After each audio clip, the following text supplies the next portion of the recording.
Hello everyone and welcome back to my channel. So for this vlog is I'm gonna make a new vlog for today, and this is a new console everyone. So this is a new retro handheld console, so we're gonna unbox it now today. So okay, let's go and gonna start it up unboxing this one. So here it goes guys. So this is the new retro handheld console. So okay, this is the Miyoo Mini. So let's go gonna check it out. Okay, so okay, here we go guys. Here it goes. And then with this, so this is the Miyoo Mini. So okay, let's go gonna open this up. So right, so as you can see, fragile, so handle with care, do not drop and do not stack. So then nakalagay dito, no video return and refund, right? So menos lang return and refund policy. So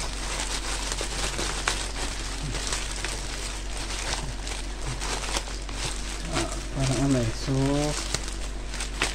okay, parang may ano pa sa loob so nakabalo talaga siya ng mahigpit para hindi po siya maano, right? So ayun, so parang may freebies yata okay para may freebies ata. So okay, I'm gonna open this up. Okay,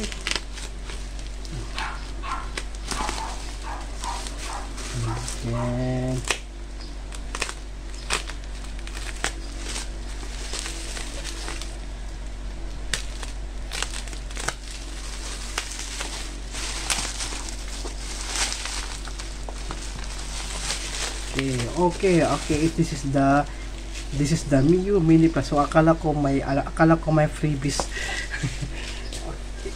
Okay, so ganda ng ano so supports external micro SD card, battery life to 7 to 8 hours, 3.5 inches IPS screen, full screen in original resolution display, screen brightness adjustment, 3000 mAh, rechargeable, and support Wi-Fi. Okay, Wi-Fi? Hindi ko alam Okay, check natin. Okay. Ganda nito Okay so ganda ng box nila. Okay, meron siya mga instructions dito, right? So ayan, paano siya gawin, how to install games. Okay, how to install, take the TF card of the machine, insert the card reader to connect to the computer, and copy the game room to the folder. Okay, so ayos okay, so check natin to, right? I-check natin to. So may Miyoo na ako. So before natin kunin yung meron dito, may card reader okay so type C siya, may type C siya, at saka may card reader. Ayos okay, actually may card reader kasi ako Lenovo, so I think gagamitin ko yung Lenovo kasi mabilis siya mag data transfer. So it comes up with this one, and then got some wipes over here. So ano ba meron pa dito? Okay, wala na. Okay. Binuksan, tinanggal pa talaga para makita kung meron pa bang laman sa loob. So mga freebies so okay, so mamaya ko na yan ilalagay itong tempered glass kasi hindi ako ganun marunong. So Miyoo Mini Plus handheld game, right? So may MP para ano na yun dito. Okay lang yan, hindi naman. So walang mali siya dyan. Okay, so ngayon okay, ito, and then step aside muna yung mga accessories na yan, saka ito, at ito na pala yung handheld console. Okay, para siyang okay, para talaga siyang yung Game Boy Classic talaga. So ito sa likod, okay, matatanggal pala yung battery niya. So check natin yung battery niya. Yan, okay siya, ayos, pat maluwag. Okay, pero okay lang yan, so hindi naman yan may warranty seal, right? May warranty seal po yan, and then R and R2, L and L2. So naka-charge ba ito? So ang ganda so tingnan natin. Okay, There you go. And then, woo, ang ganda ha. So, volume button, okay. Maganda siya yung volume button niya. So, pang classic talaga. So, classic. So, nakasabi, Wi-Fi online. So, check natin. Naka-charge ba ito? Wow, okay ha. Ang ganda ng ano ha. Ang ganda ng screen niya ha. Okay. Ito pinili ko kasi nga may paka Game Boy kasi ito eh. So, okay. Oh, ayos ha. So, yung mga game nandito, di ba? I think nandito yung mga game. You know, may arcade, FC, GB, GBA, MAME, MD, Neo Geo, NGP, Open, BCE, PS1, and also we've got some Super Family Computer, SMS, Shoot, WSC, and then we got some, what is this one? Okay. Yun lang ba? Okay. Bonek na sa arcade. Okay. So, anong meron sa WSC? Okay. Meron siya mga Final Fantasy, Dragon Ball, Naruto. Oh, nice ha. Okay. Digimon. Okay. So, walang NES. Okay. Okay.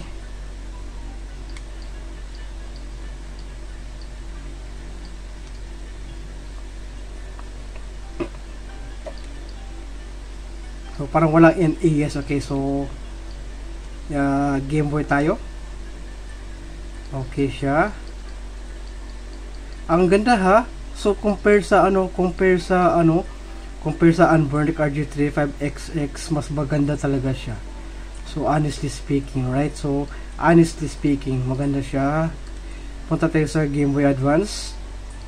Okay siya. Pero bakit ganun? Walang picture. Pero nung nagpunta ko sa okay, nagpunta ko dito sa WSC, may ganun siya. Diba? So, sabi Wi-Fi on supported online apps. Okay.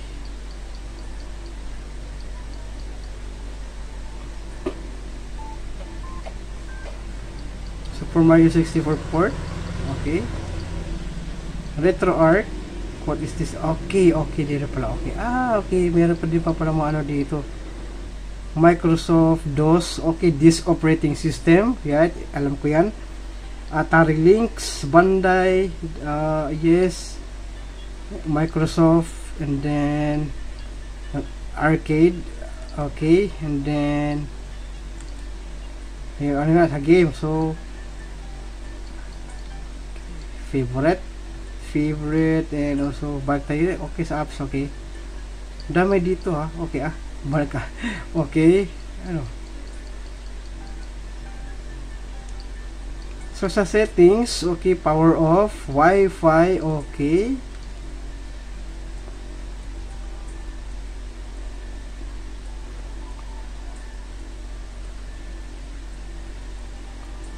okay. Okay siya. So, okay, dali. So, okay, nakakonect na siya ng Wi-Fi, right? So, nakakonect na siya. So, ano ang kanyang meron siyang illumination. So, reboot manually to open. Okay, language, and then may mga themes dito. So, ano kaya maganda, right? So, open.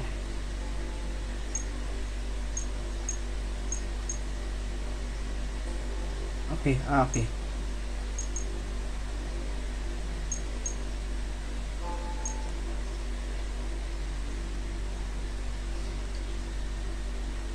Okay siya. Okay din ganito eh. So, okay.